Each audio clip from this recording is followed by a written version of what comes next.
মাত্র কয়েক মাস আগেও চোখ জুড়িয়ে যেত সাদা পাথর আর প্রাকৃতিক সৌন্দর্যের মনোরম দৃশ্য দেখে। সেই স্থানটি এখন ছোট বড় গর্তে সয়লাব, সব দিকে শুধু খোঁড়াখুঁড়ি, লক্ষ্য একটাই, পাথর উত্তোলন।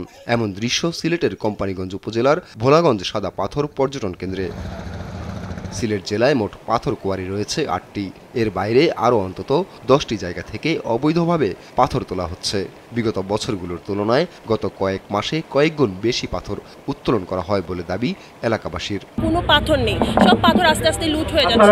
মানে প্রশাসনে আমরা এই জন্য প্রশাসনের কাছে এটাই দাবি যে আমরা যে পাথরগুলো লুট হয়ে যাচ্ছে সেগুলো যেন আবার আমাদের এখানে ফিরিয়ে আনা হয় এবং পাথর যারা লুট করতেছে তাদেরকে যেন আইনের আওতায় এনে দৃষ্টান্তমূলক শাস্তি দেওয়া হয়।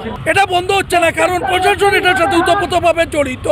সেখান থেকে একটা ভালো ভাগ পায় বিধায় এটা বন্ধ হচ্ছে না। সাদা পাথর এলাকায় সাদা পাথর নাই, আছে শুধু বালুর চরের মতো হয়ে গেছে। প্রশাসনের কোনো ভূমিকা এখানে আছে বলে আমার মনে হয় না। শত শত কোটি টাকা দেশের সম্পদ নষ্ট হচ্ছে।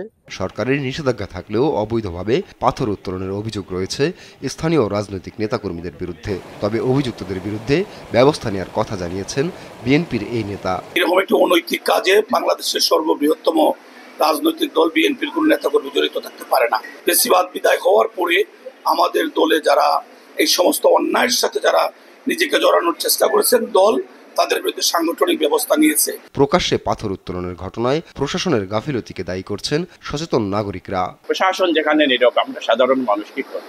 আপনাদের কাছে আমাদের অনুরোধ, আপনারা এটা প্রিন্ট এবং ইলেকট্রনিক মিডিয়ায় ভালো করে তুলে ধরেন এবং সর্বোচ্চ প্রশাসনের সর্বোচ্চ স্থান থেকে যেন এই সমস্ত ব্যাপারে আসুক পদক্ষেপ নেওয়া হয়। এদিকে পাথর লুট করে সাদা পাথর এলাকা মরুভূমিতে রূপ নিলেও গদবাঁধা বুলি আওড়াচ্ছে উপজেলা প্রশাসন ও পুলিশ। 24 ঘন্টা কোথাও মোবাইল কোর্ট অভিযান পরিচালনা করা যায় না, আমাদের অন্য কাজও থাকে। আর এখন আরএনবি সদস্যরা আছে পাশেই, তো তাদেরও সক্রিয় ভূমিকা যাতে তারা পালন করে সেজন্য চিঠি দেওয়া হয়েছে। পাথর এবং বালু যারা অবৈধভাবে উত্তোলন করে তাদেরকে আইনের আওতায় আনার জন্য প্রতিনিয়ত অভিযান পরিচালনা করা হচ্ছে।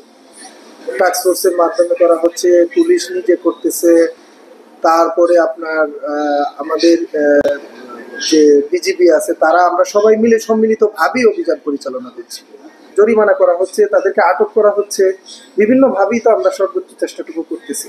অবৈধভাবে পাথর উত্তোলন বন্ধে দ্রুত কার্যকর ব্যবস্থা না নিলে মুখ থুবড়ে পড়তে পারে দেশের পর্যটন খাত, দেখা দিতে পারে পরিবেশ বিপর্যয়। আপন অপু, নিউজ ডেস্ক, দেশ টিভি।